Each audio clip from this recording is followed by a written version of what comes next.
आवाज़ अचानक से हैवी हो गई है, निगलते वक़्त लगता है जैसे कि कुछ गले में आपके अटक रहा है। और सबसे डेंजरस थॉट, सीज़न चेंज हो रहा है, हो जाएगा, ठीक हो जाएगा खुद से ही। रुकना है यहाँ पर। हर गला खराब होना जो है वो नॉर्मल नहीं होता। कभी-कभी ये थ्रोट कैंसर का अर्ली साइन भी हो सकता है। और अगर आज आपने इसे इग्नोर किया, तो हो सकता है कल आपके पास ऑप्शंस भी कम बचें। थ्रोट कैंसर जो है उसको लोग आखिर इग्नोर क्यों करते हैं? क्योंकि शुरू में क्या है, क्या पेन होता नहीं है, पेन बहुत ही कम होता है, दर्द मतलब बहुत ज़्यादा नहीं होता है। सिम्पटम्स भी जो है वो भी कॉमन लगते हैं, वॉइस चेंज, सोर थ्रोट, कफ, सब डेली लाइफ का एक हिस्सा लगता है। इसलिए लोग वेट करते हैं कि मैं इसी में क्या होता है कि महीने निकल जाते हैं, प्रॉब्लम जो है साइलेंटली बढ़ती रहती है।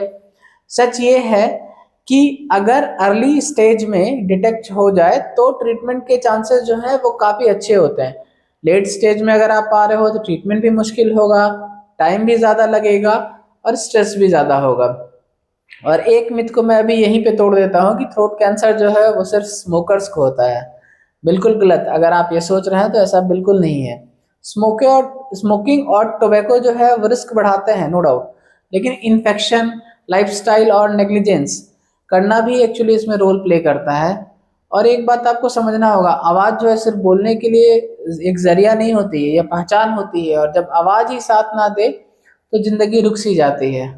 और एक बात जो सबसे ज़्यादा डेंजरस है वो ये है कि लोग सिम्टम्स को प्रेशर या एसिडिटी समझ के डॉक्टर को दिखाने में डिले कर देते हैं।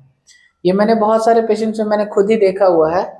मैं हूँ डॉक्टर विद्याभूषण, मूर्ति डेंटल केयर पटना से। और आज मैं आपको थ्रोट कैंसर के बारे में सिंपल, ऑनेस्टली और प्रैक्टिकल तरीके से बहुत ही सादे शब्दों में आपको मैं समझाऊंगा कि कौन से जैसे अर्ली साइंस हैं जिनको इग्नोर नहीं करना चाहिए, कौन से मिथ्स हैं वो सारे गलत हैं, और कब कौन जो है कब आपको हमारे पास आना चाहिए या जो आपके पास नियर बाय जो भी डॉक्टर हैं उनके पास जाना जरूरी होता है, ये मैं बताऊंगा आपको। नो पैनिक, पैनिक होने की कोई ज़रूरत नहीं है, ना ही आपको ओवर फियर होना चाहिए, डर भी नहीं होना चाहिए। मैं सिर्फ आपको जो राइट इन्फॉर्मेशन है वही मैं बताने वाला हूँ। सबसे पहले ये समझते हैं कि थ्रोट कैंसर आखिर होता क्या है।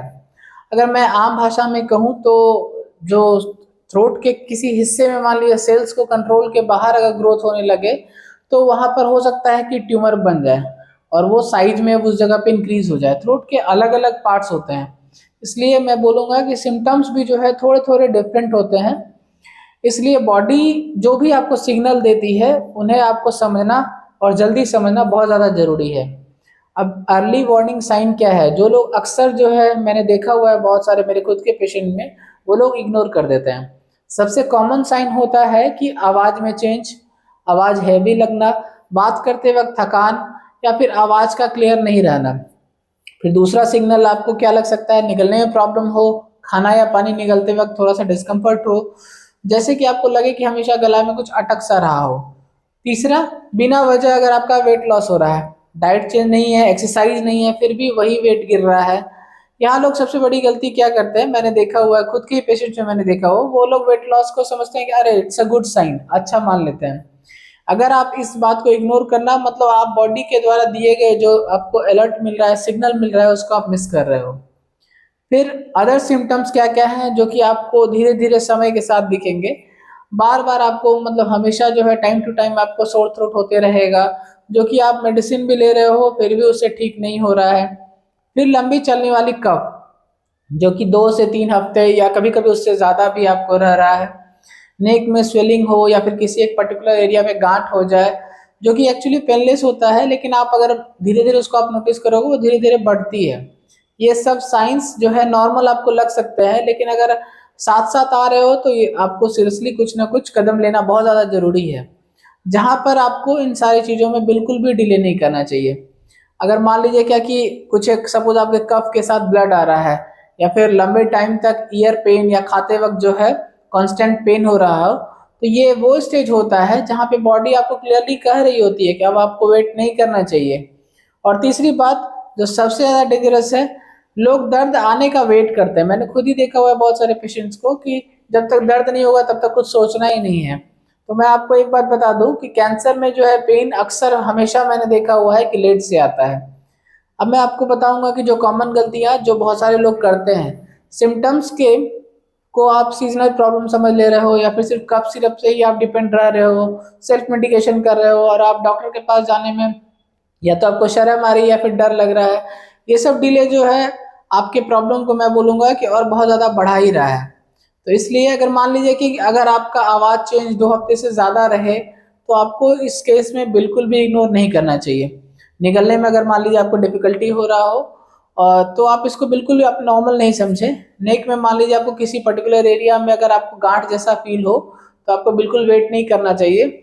फिर अगर आप अर्ली कंसल्टेशन कर रहे हैं, तो मैं बोलूँगा कि ये आपके लिए अर्ली क्लैरिटी है। ट्रीटमेंट जो है हमेशा स्टेज पर डिपेंड करता है। मैंने खुद ही बताया हुआ है बहुत सारे पेशेंट्स को, अगर आप मेरे पहले के वीडियोज़ में भी देखेंगे तो मैंने बोला हुआ है कि अर्ली अगर आप आ रहे हो, बहुत सारी चीज़ों से बचा जा सकता है। क्योंकि अर्ली स्टेज में क्या है कि सर्जरी से ट्यूमर को रिमूव किया जा सकता है। कुछ केसेस में क्या होता है कि रेडियोथेरेपी जो होती है वो यूज़ होती है, मतलब जो है फोकस्ड रेज जो होता है वो कैंसर सेल को डिस्ट्रॉय करता है। और अगर मान लीजिए कि आपका कैंसर जो है अगर स्प्रेड हो चुका है, फैल चुका है, तो इस जगह पे हमें फिर केमोथेरेपी की ज़रूरत पड़ सकती है, जिसमें मेडिसिन्स बॉडी के अंदर जो आपके कैंसर सेल हैं उसको उस पर काम करती है। एक बात आपको यहाँ पे समझना होगा, ट्रीटमेंट आपको स्केरी लग सकता है, लेकिन अगर आप अर्ली डिटेक्शन से रिकवरी के चांसेस बहुत ज़्यादा इंप्रूव हो जाते हैं। मैंने खुद भी अपने बहुत सारे पेशेंट्स में मैंने ये देखा हुआ है। तो इसीलिए आपको प्रिवेंशन रखना चाहिए ज़रूर।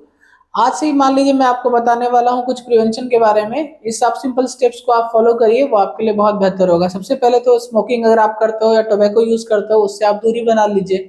अल्कोहल का एक्सेसिव यूज़ आप बिल्कुल अवॉइड करिए। गला अगर आपका मान लीजिए बार-बार खराब होता है, तो आप बिल्कुल इग्नोर मत कीजिए।